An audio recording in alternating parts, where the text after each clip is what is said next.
Good day and welcome to the Q2 and H1 FY25 earnings conference call of PI Industries Limited.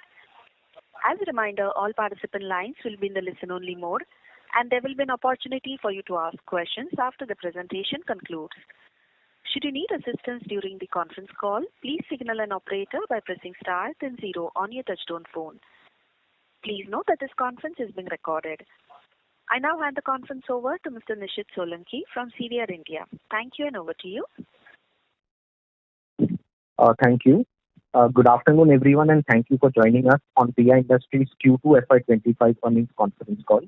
Today, we are joined by senior members of the management team, including Mr. Mayank Singhal, Executive Vice Chairman and Managing Director, Mr. Rajnish Sarna, Joint Managing Director, Mr. Sanjay Agarwal, Group Chief Financial Officer, Mr. Prashant Hegde, CEO Domestic, and Dr. Ramesh Subramanian, Global CEO PI Health Sciences. We will begin the call with key perspectives from Mr. Singhal. Thereafter, we will have Mr. Agarwal sharing his views on the company's financial performance. After that, the forum will be open for question and answer session. Before we begin, I would like to underline that certain statements made on today's conference call may be forward-looking in nature, and a disclaimer to this effect has been included in the investor presentation shared with you earlier and also available on Exchange website. Please note that some of the management team members are traveling and hence join on mobile connection. So please bear with us in terms of audio quality. I would now like to request Mr. Singhal to share his perspective. Thank you and over to you, sir. Yes, so thank you, Nishit. Thank you and good afternoon to all of you. Very welcome to our call to the PI's review of performance for the second quarter, the first half of FY25. I will start by providing a perspective on the current state of the global and local industry, update of our operational progress, and highlights and strategic milestones that we are working towards. As you know, the global crop protection industry is currently navigating a challenging landscape influenced by fluctuating agriculture markets, commodity prices, destocking, general product pricing pressure, rising inflation, and deferring purchase decisions, and so on. On the domestic side, delayed and erratic rainfalls impacting sowing acreages of many crops, price pressures of generic channel inventories, etc. have also impacted the overall demand scenario and sentiments for the Kharif season. PI, on the other hand, has shown resilience despite the generally poor industry sentiment. We have once again achieved a strong financial quarter and H1 consistent with our plans. During Q2, we have delivered 10% increase in AgChem exports driven by volume growth and growth of new products. New products have shown a 42% increase year on year. In the domestic business, we saw 7% improvement in branded products. The volumes are sustained at 12% with an impact on pricing seen across the industry. However, given the unprecedented product mix and optimization of working capital management, the impact has been well mitigated. I wish to highlight that here, our biological portfolio has delivered a robust 18% growth year on year and has seen an enhanced profitability margin in line with the product mix and contribution from biologicals. As a leading player in the AgChem CSM sector, we are confident in a capacity to enhance engagement with innovators. Driven by our ongoing commitment to improving key technologies and chemistries, our focus on high-end projects and led to a collaboration with top innovators from the commercialization of advanced molecules. Additionally, as previously mentioned, the pace of these commercializations has increased in line with our investments in R&D and technologies. On the domestic front, the business model is well aligned to introducing new brands with high-value crop product segment and biologicals. During the first half, we saw 4 new brands launched. These were Presido, with a novel broad-spectrum insecticide, Dorito, and once again a broad-spectrum insecticide with cotton and brinjal, Ocean Nauta, that is a superior formulation for certain pests, and Soju, which is a microbial biofertilizer. H2 has seen a couple of more brands getting introduced. This is equally attractive runway of growth available in the domestic business, where we have demonstratively superior product pipeline.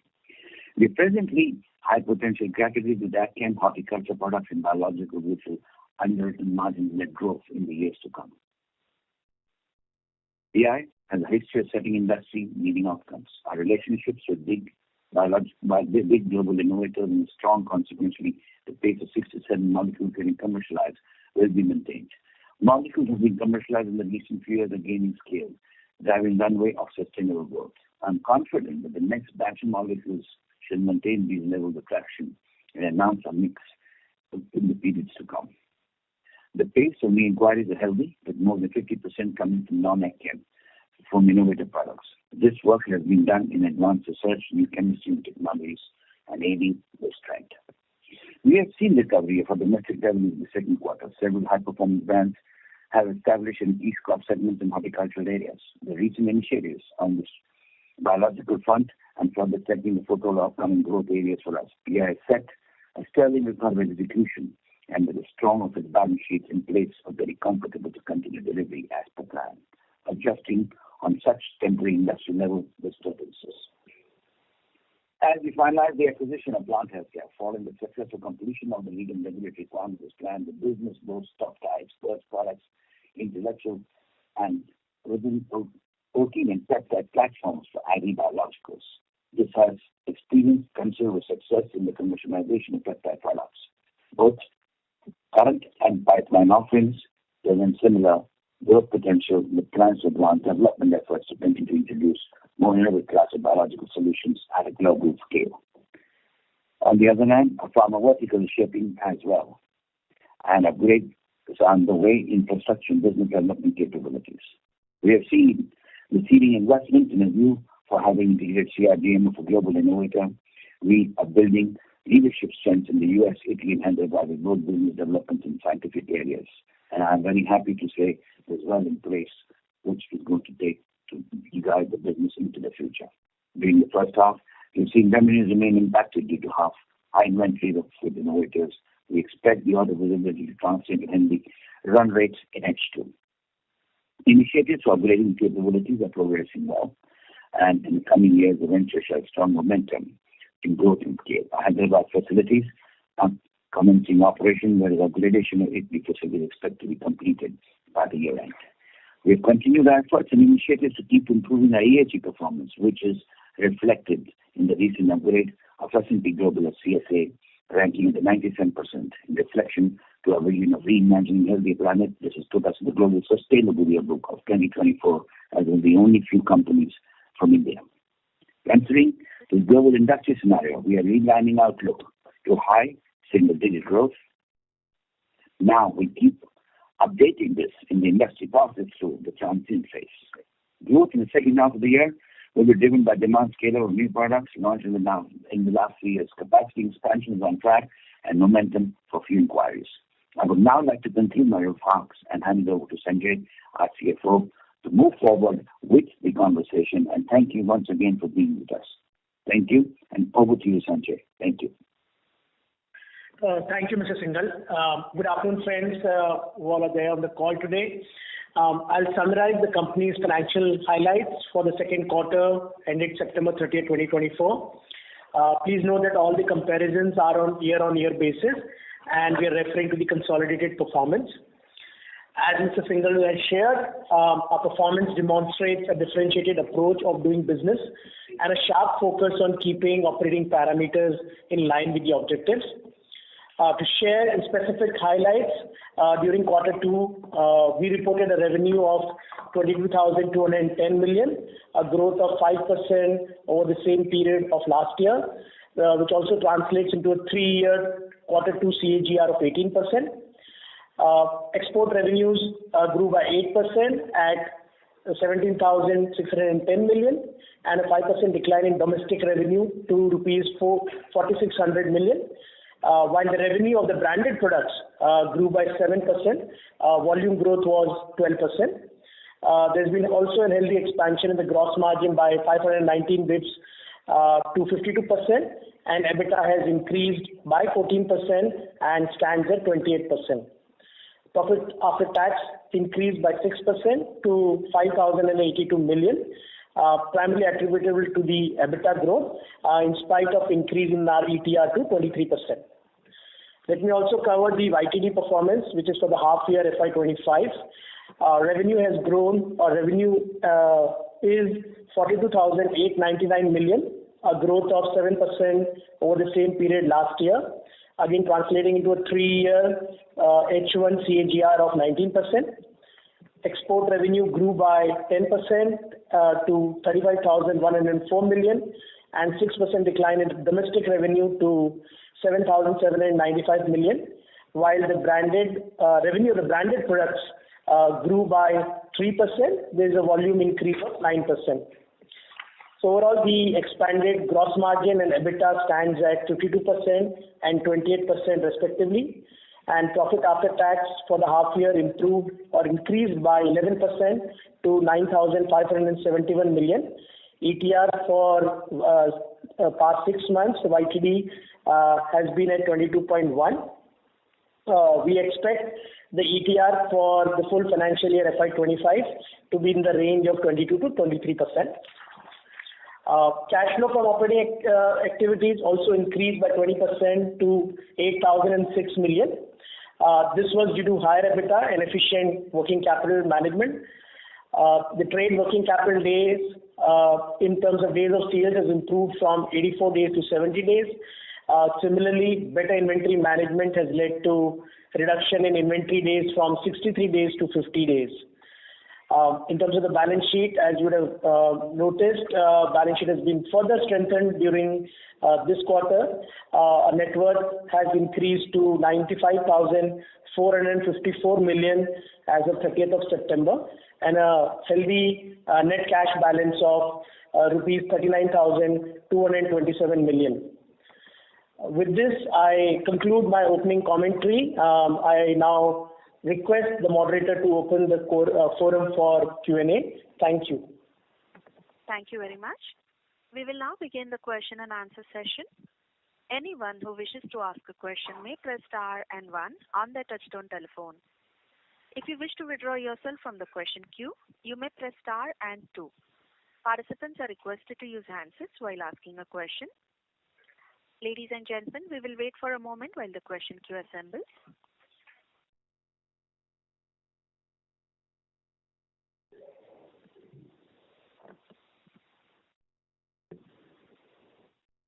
We'll take our first question from the line of Ankur Periwal from Axis Capital. Please go ahead.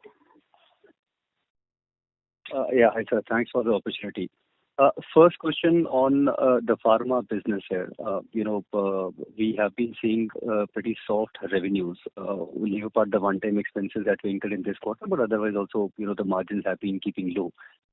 Just trying to understand your thoughts in terms of the volume, whether there is a volumetric decline as well, or it is largely pricing and the trajectory going ahead over there. Thanks, Ankur. So the key reason for softness is the temporary, blips in terms of, some of these products that we have been supplying. There is inventory at the innovators level, and therefore the inventory picking is slow, and that has also impacted overall margin profile, as you see. The other impact is also one of our customers also filed kind of Chapter 11 in this quarter, and because of that, some inventory which was meant for them is also we are holding it. We are not yet supplying, and that has also impacted this quarter's projected revenues and therefore the margins, because the development spend is continuing. I hope this answers your question. Sure, Sanaji. Just a follow-up there. So from a volumetric perspective, is there as significant a decline, in terms of volumes as well, what we see in the revenues, and how do you see the trajectory picking up? Yeah, so for H1, there is certainly volume reduction, but we are now seeing the volumes picking up in the third and fourth quarter. Okay. Fair enough. Second question on, our guidance, wherein now we are expecting a high single-digit number versus, let's say, a 15% sort of a growth earlier. What is driving this, guidance revision? Is it the domestic AgChem business, which has declined, year on year in H1, or the pharma, or the ex-CSM, or all of them? Well, it is mainly, in any case, as you know, that pharma doesn't contribute significantly to the overall PI's revenues, etc. as of now. So this realignment we are doing in view of the global industry landscape that we are seeing. We are also experiencing that at least for the short term, people are in wait and watch kind of a situation where they are still monitoring and very critically monitoring the inventory levels. You must be also reading in commentaries of these global companies that everyone is monitoring their inventory levels, and they are kind of in a wait and watch kind of a mode as of now, deferring their procurement decisions.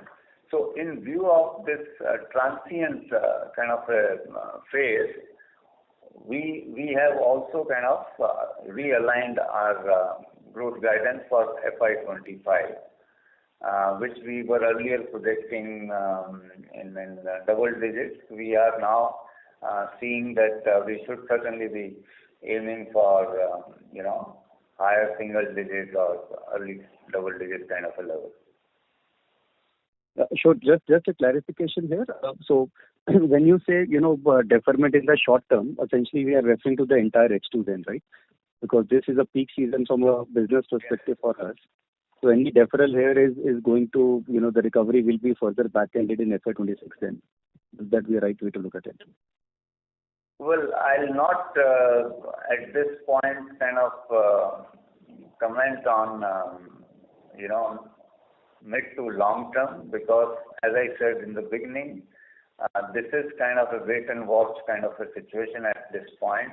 But yes, we are clearly able to see next 2 quarters, and seeing those next 2 quarters kind of scheduling, we believe that yes, we should be touching higher single digit or near double digit kind of numbers. Okay, sure. That's very helpful. Thanks for your answers. I'll get back into the queue. Thank you. Thank you. Ladies and gentlemen, in order to ensure that the management is able to answer queries from all participants, kindly restrict your questions to 2 at the first round. You can come back in the question queue for follow-up questions. We'll take our next question from the line of Vivek Rajamani from Morgan Stanley. Please go ahead.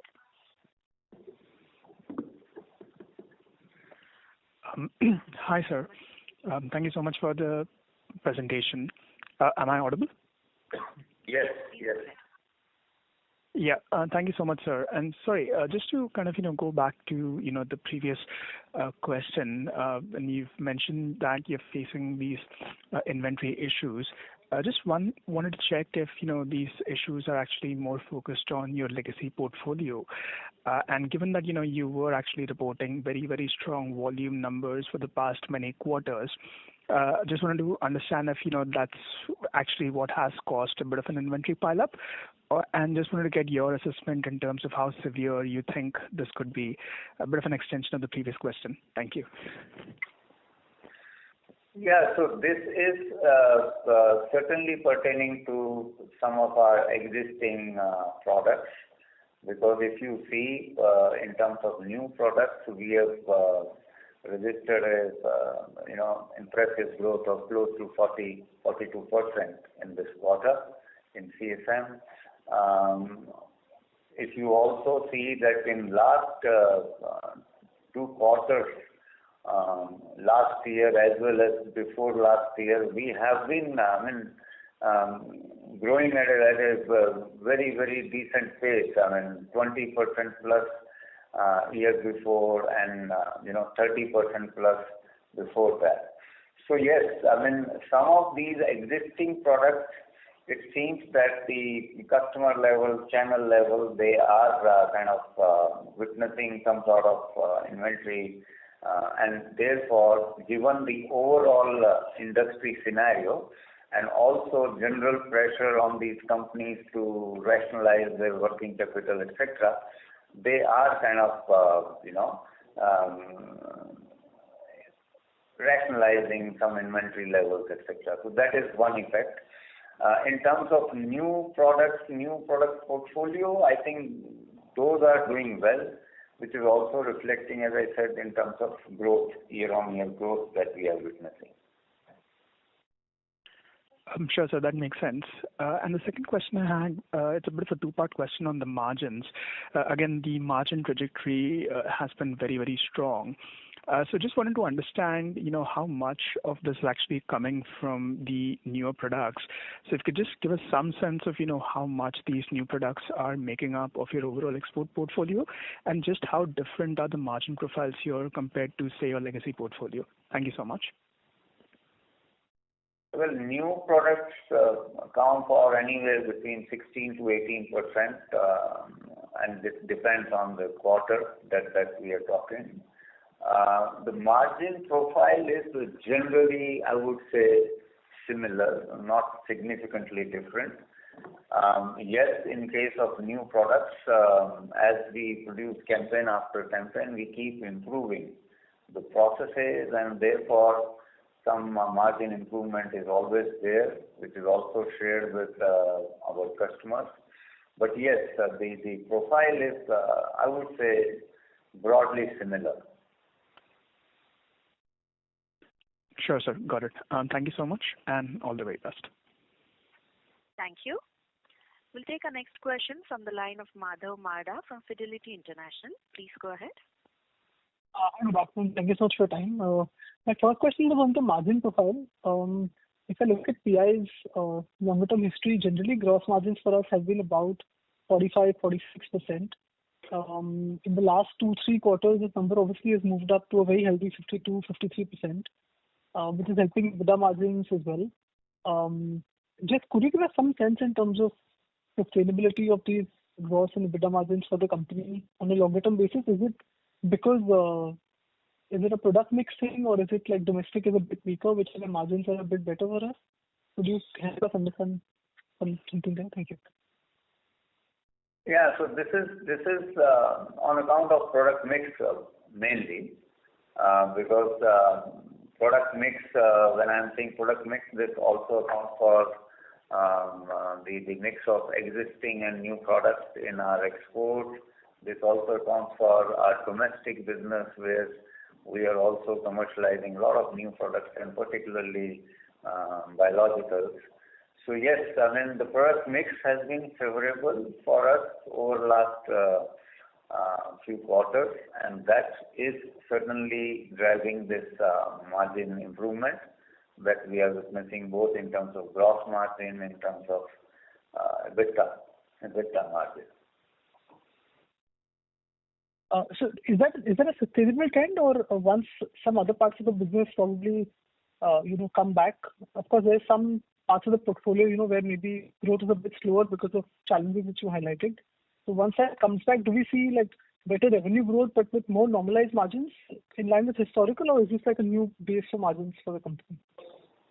Yeah, so we consider 26-27% margin to be sustainable, particularly in the core business that we are talking, which is exports and our domestic.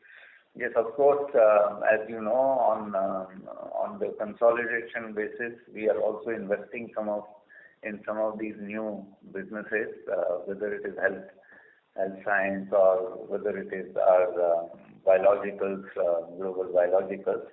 But yes, on core business basis, 26-27% margins are very much sustainable. Got it. Okay. Thank you so much. Thank you. Thank you.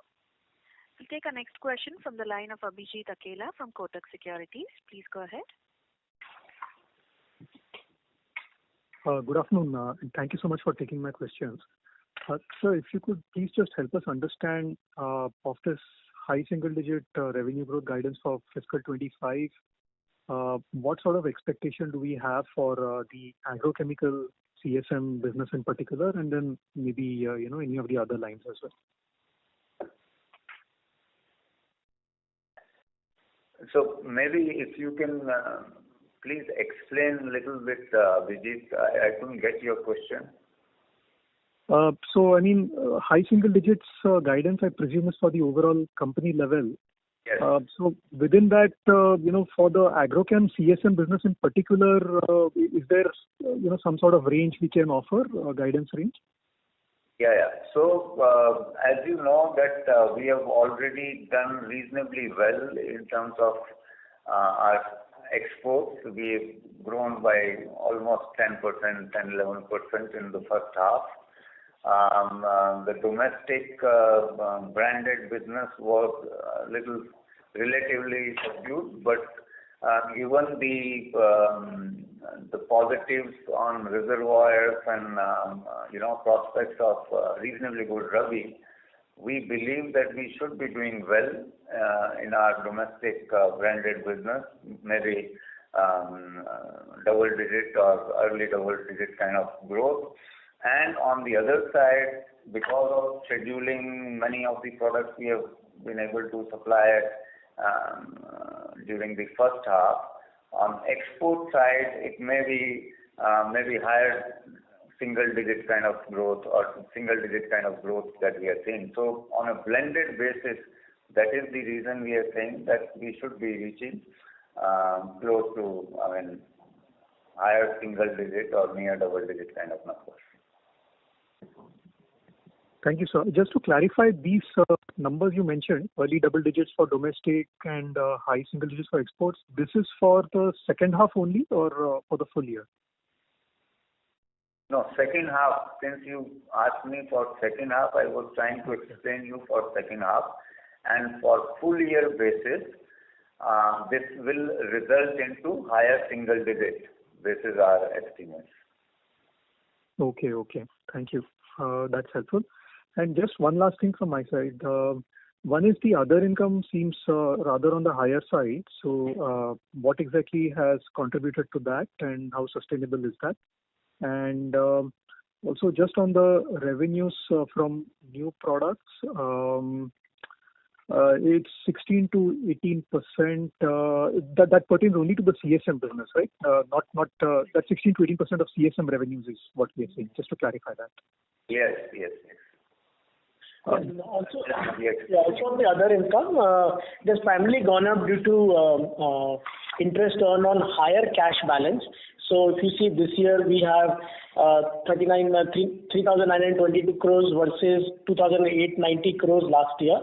So the base of the cash balance what we have has gone up, say by around 25%. So that has led to higher interest income. And then there are small one-off gains primarily due to some favorable orders we have received on tax litigation. So that's broadly adds up to the other income increase. So the one-off items, was it possible to just split out how much that might have been? That won't be that significant. Primarily, as I said, it's because of the higher cash balance what we have, which is more on a consistent basis. Okay. Thank you very much and all the best. Thank you. We'll take our next question from the line of Rohit Nagraj from Centrum Broking. Please go ahead. Yes, thanks for the opportunity. So first question again, delving on to the CSM part of the business. So given that probably our customers, innovators would have finalized the volumes for 2025, so how do we have a visibility on our legacy products and new products from a calendar year 25 perspective? Although you have given largely for the second half, but just to be a little bit on a broader perspective for 2025. Thank you. Well, it is little early, and as I said that since at this point in time people are in wait and watch kind of a mode. So for many products, yes, there is a clear indication and longer term understanding is there. But for many of the existing products, still there are assessments being done at their end. So we will be able to know of a clear picture maybe in a next one and a half quarter. Fair enough. So second question is, usually we give our order book, which is missing during this particular quarter in the presentation. So is it because just the way you answered the earlier question in terms of the visibility that we have, or there is some order book which is probably got dissipated because of the impending issues? Just your thoughts on the same. Thank you. No, nothing.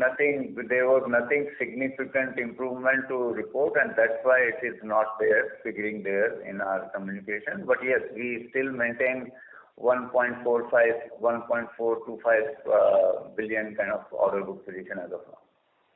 Sure. Thanks a lot for answering the questions and all the best, sir. Thank you. Thank you. We'll take our next question from the line of Kalpit Narvekar from EFG Asset Management. Please go ahead. Hi, sir. Thanks for taking my question.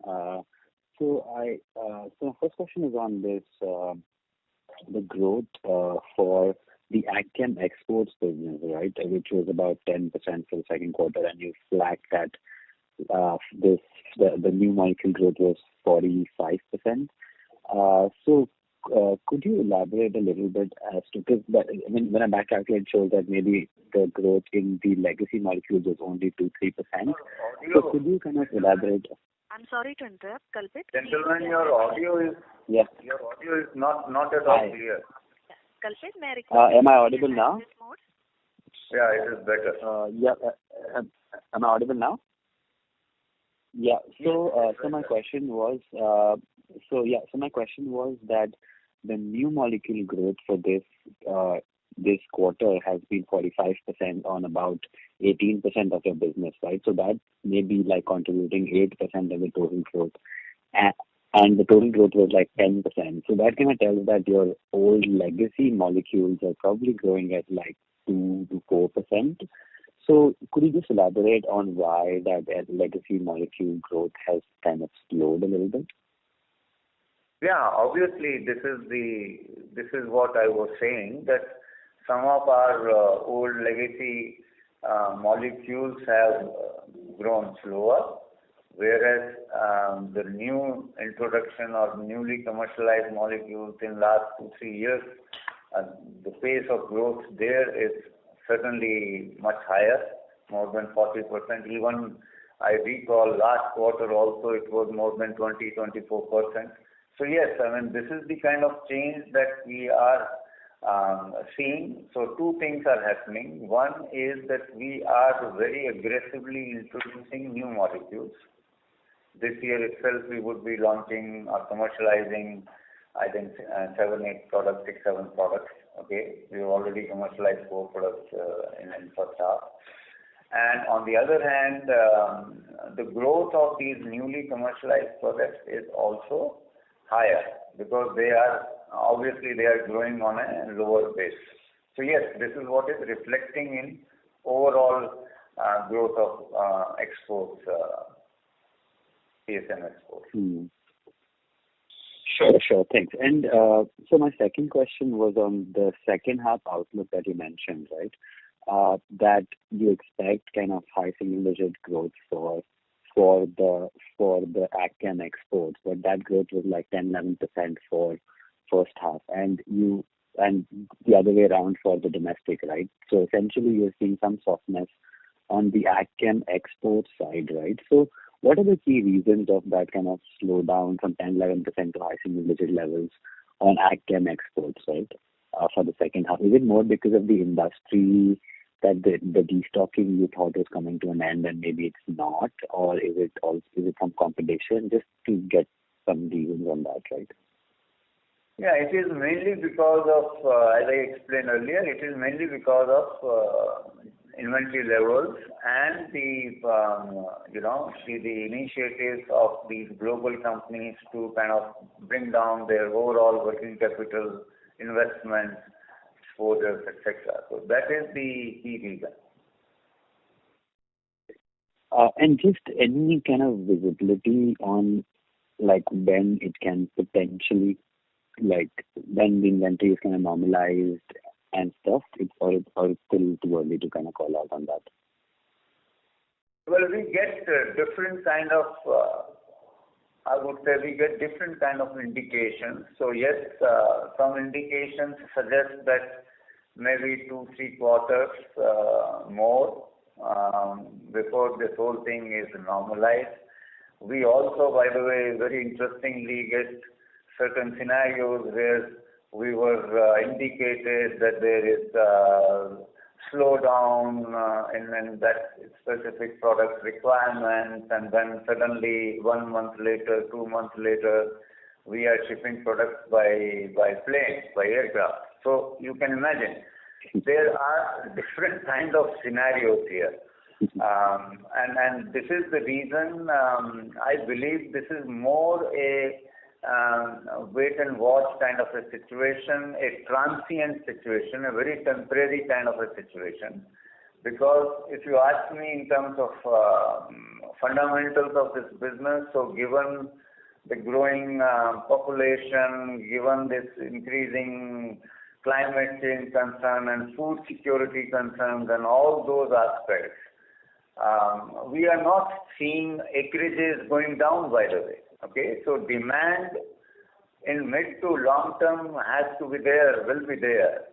It is only these temporary phenomena that because of the some of these generic pricing pressure, some of these commodity pricing scenarios, destocking in some of these markets, that it is reflecting on overall behavior at this point. But we believe that in next few quarters, these things should streamline to a great extent.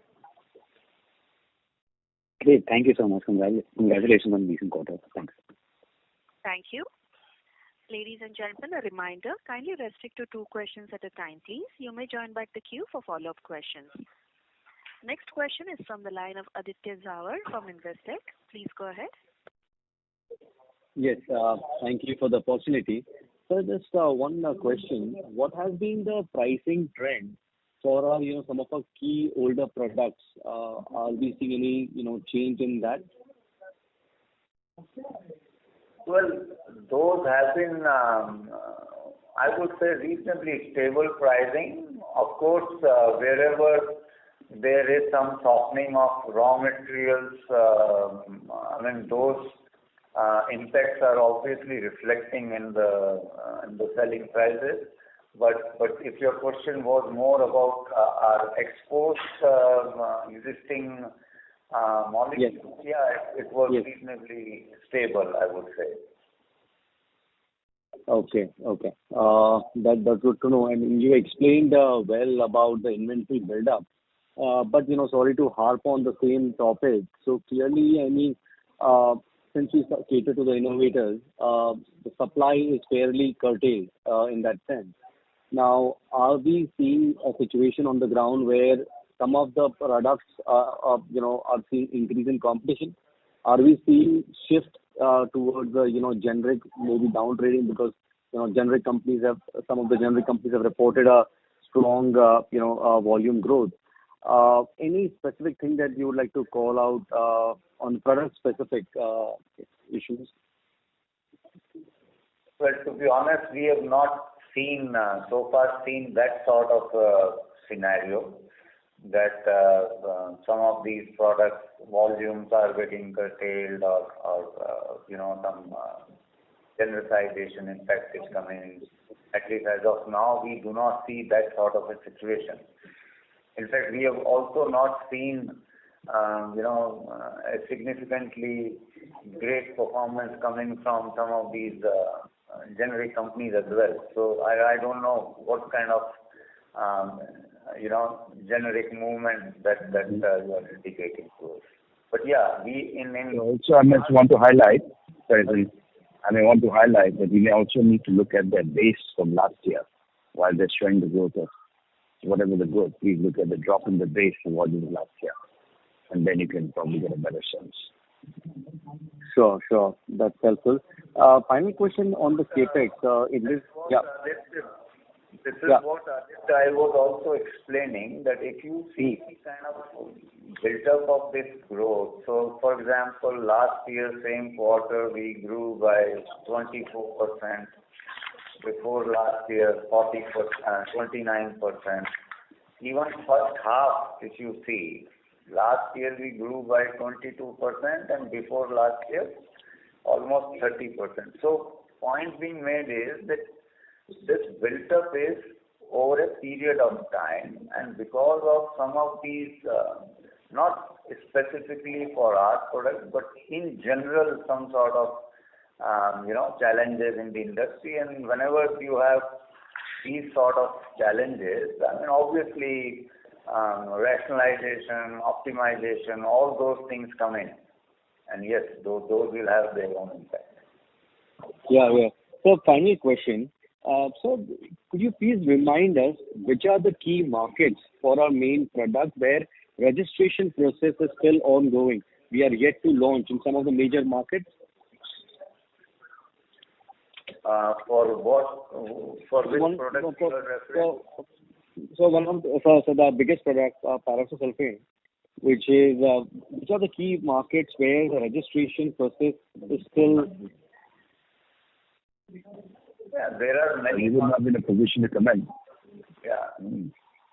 Because registrations are generally taken up by the innovator, not by us. Our product. Correct. But so there is geo-tagging also for a location. So we might have, last time I remember you indicated about 12 markets and just wanted to get an update on that. To be fair enough, I'll take it on offline. And final question, sir, any change in capex outlook considering the change situation? No, we are going with the same plan, 800-900 crores this year. That is the plan. Perfect. Thank you. All the best. Thank you. We'll take our next question from the line of Nitin Agarwal from DAM Capital. Please go ahead. Thanks. So on the pharma business, what is the outlook for the business from here on? And so if I can, from the time you acquired the business, what has not really played out to plan?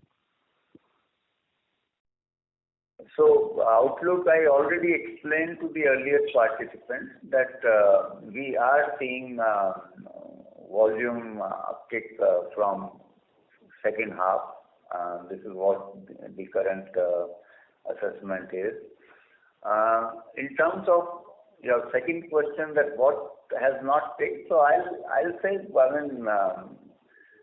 I do not see anything that has not picked, because we always maintain that we are acquiring these companies to build this platform. A lot of development effort will be there, and which is what we are currently doing.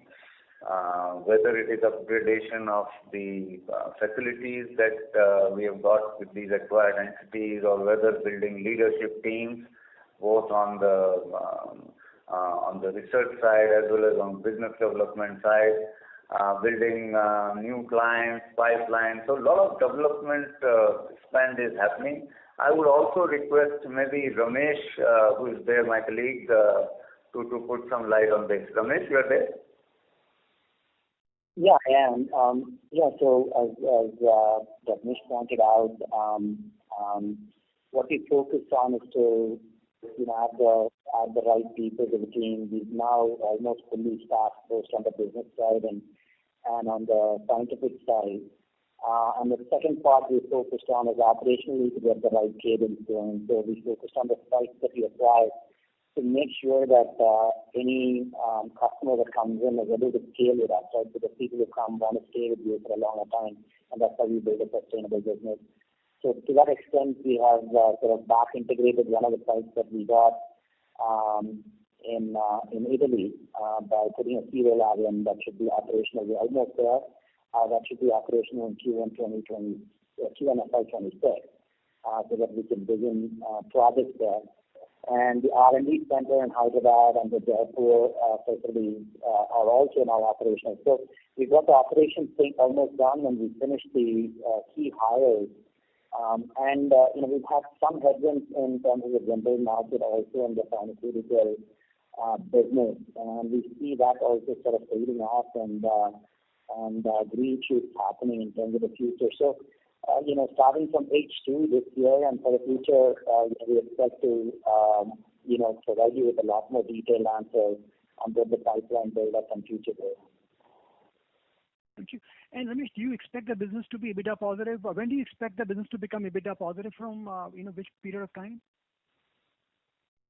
We certainly hope that the trend will begin even in H2, but I'll be able to give you a lot more clarity as we go into Q4 next year. So if you can just hold that thought as I push through. Okay, and so if I do a last one, what is the pipeline like on the CDMO side in your business right now? How many products do we supply commercially, and how many more do you expect to go commercial? So the pipeline build up in general, I can comment saying that we engaged with several customers, both on the early development side, on the late development side, right? On the commercial side, although we are talking to customers, with multiple customers, commercial projects are not easy to come by. Particularly, we try to get into the late phase and then go into commercial. That's what we are trying to do. Okay, thank you so much. Thank you. We'll take our next question from the line of S. Ramesh from Nirmal Bang Equities. Please go ahead. Good afternoon, and thank you very much. In the pharma business, you have mentioned on slide 13 some new addition to your business, like 3 CDMO order and 3 new projects. So is it possible to quantify this in terms of what will be the impact on revenue and by when, and some color on exit revenue for FY25, if I may ask? Sorry, come again. What was your second question? The second question was what do you hope to achieve as revenue by the end of March 25, or exit revenue for the base for FY26? Yeah. So we are targeting to achieve, 250 to 275 crore by the end of this year. But yes, we are also monitoring the inventory situation and talking to these large customers that are there currently. So yeah, this is more of the current assessment that we can share. In terms of your other question, projects identified for near long term. So again, I think it will be too early for us to kind of quantify these numbers. But yes, the key point here is that there is a significant pace that these new customer interaction, engagement, and development is happening with the strengthening of team, both in US, Europe, and of course in India. And by the way, this is only the second year of this business. So as we have indicated in past, that it will take for us a couple of years' time to kind of bring this to a faster pace from the level that we have acquired it. And we are still very, very confident that in next 3-4 years' time we'll be taking this to a completely different level, making a meaningful contribution to the overall PI business. Okay, that's useful. And secondly, if you look at the domestic business, I think the revenue of 460 crores is pretty hot and possibly is one of the highest. So in the context of the growth in new products you talked about and the pricing pressure, can you highlight what is the kind of timeline you see for the pricing pressure to abate, and any key segments or crops where you saw the growth, and how do you see the second half based on the strength in the Rabi fundamentals helping you in terms of the second half performance in the domestic business? So there were too many questions, so let me try and respond one by one. So I think I already explained to the earlier participants about our current outlook for the second half. We expect to do better in terms of our domestic revenues, distribution business. We expect Rabi to be going well. We already have launched a host of new products. There are already very, very interesting products which were introduced in last 2-3 years. So we have a very decent portfolio where a lot of effort is going on, and we expect that we should be growing in double-digit terms at least in our domestic distribution business in second half. As far as our exports are concerned, Second half, as I said, we will be in the higher single digit kind of level, given the overall industry scenario, global industry situation that we are seeing. And then for pharma, I think we have separately explained to you. So probably this answers your question.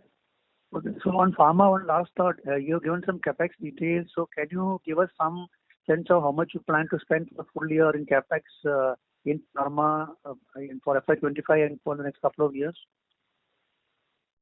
So for this year, I think we already indicated the capex is to the tune of some 125 crore for FY25. Yeah. And for next year, it will be half of it because a lot of spend is already done this year in pharma at least. Okay, thank you very much and wish you all the best. Thank you. Thank you. We'll take our next question from the line of Siddharth Garekar from Equirus. Please go ahead. Hi, sir. So, given that we have completed the plant healthcare acquisition, can you give us some color in terms of how are we planning to scale up this business in terms of both domestic and global launches? Yeah, Mayank, you may want to add something? Sir, I'm sorry. Mayank sir is not there on the call. Okay. So on plant healthcare, we completed, as you know, our acquisition this completed quarter. Now our objective is basically to make investments in development of their market development of their existing portfolio and also research development of their pipeline, because it's a cutting edge kind of platform, peptide platform that is there. They have 3 products which are already commercialized in major markets like US, Brazil, Europe. We would also be commercializing some of these products in India, for which initial effort is already started. And in other markets, a lot of development work, because these biologicals need a lot of initial development for market development. So those efforts will be made, and because all these 3 products have a significant growth potential across these major markets that I explained. The other market I forgot to mention was Mexico. Okay, so Brazil, Mexico, US, Europe, and of course India. We are also kind of very actively currently working with the research team of plant healthcare and looking at opportunities of working on joint development along with our research setups, agri research setups in PI.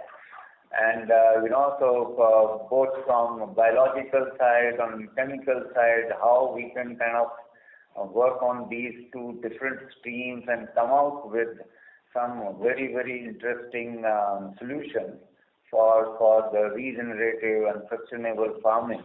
This is the next goal for us in this business.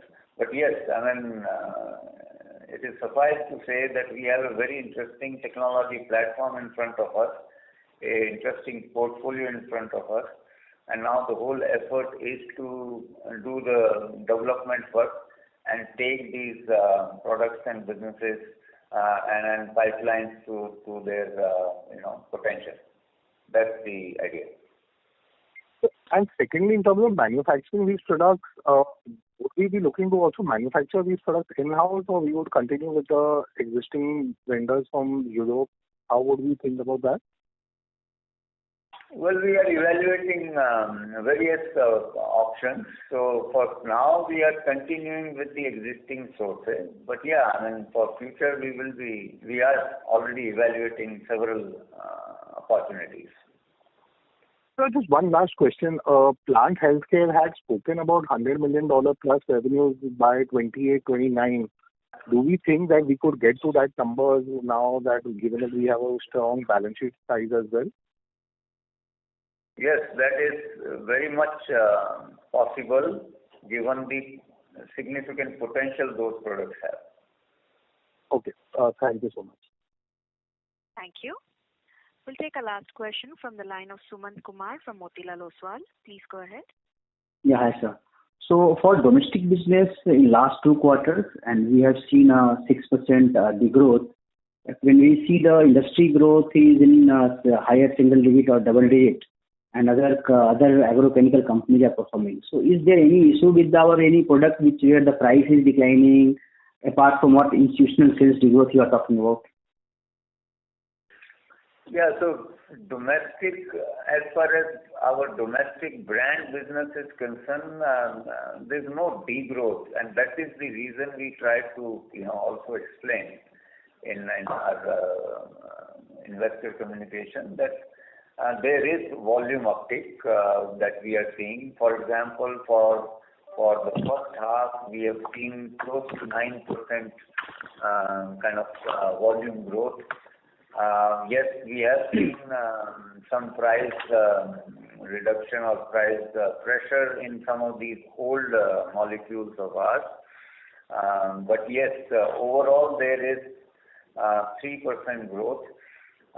In the second half, as I mentioned earlier, yes, we are expecting double-digit kind of growth, and which is mainly driven by many of these new introductions that we have done over the last 2-3 years. Maybe Prashant, if you are there, you may want to give some color on domestic brand business. Prashant? Yes. Yeah. Hi. Yes, domestic brand business has registered a growth of volume growth of 12% and overall growth of 7% in quarter 2. And in H1, volume growth of around 9% and overall growth of 3% because there is a price correction. Second half is looking good. Water in the reservoirs are better. Hopefully, adverse weather-related events, what we have seen in the first half, are behind us. Hence, we are seeing a good momentum, especially in crops like chili, rice, pulses, fruits and vegetables.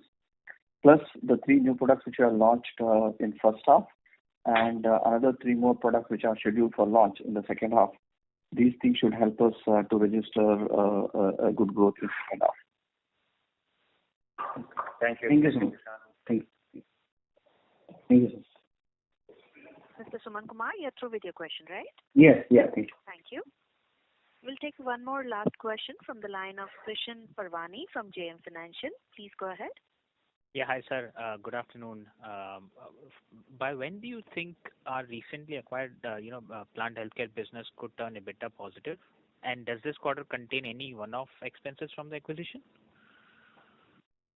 Yeah, I mean, there were some one-offs, not in front of me, but yes, there were some small one-offs in this quarter. But yeah, it will take, I would say, a couple of years' time, 2-3 years' time for this new business to come up, and mainly because a lot of development spend would be needed because there are products, there are existing products and pipeline, as I was explaining, and a lot of development spend would be needed to kind of grow these markets, the large markets that are there from US to Brazil to South America to Asia to Europe, and also a lot of research work which will happen. So yeah, maybe in a couple of years' time we would expect this business to contributing in terms of profitability.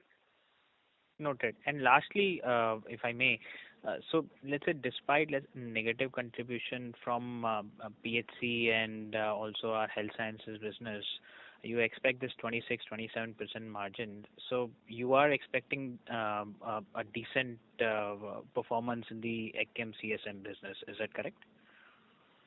Yes. So this is what when we share our outlook on margin, we account for these development spends that are happening.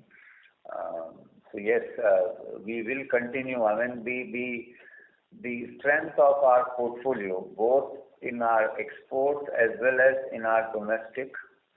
So strength of our product portfolio, the technologies that are helping us keep on improving processes and margin profile of these products, basically differentiate us in the industry, and that strength will continue.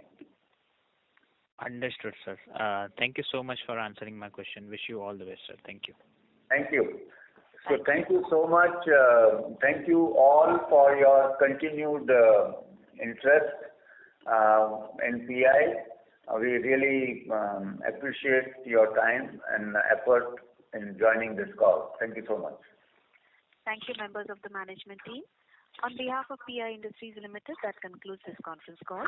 Thank you for joining us, and you may now disconnect your lines.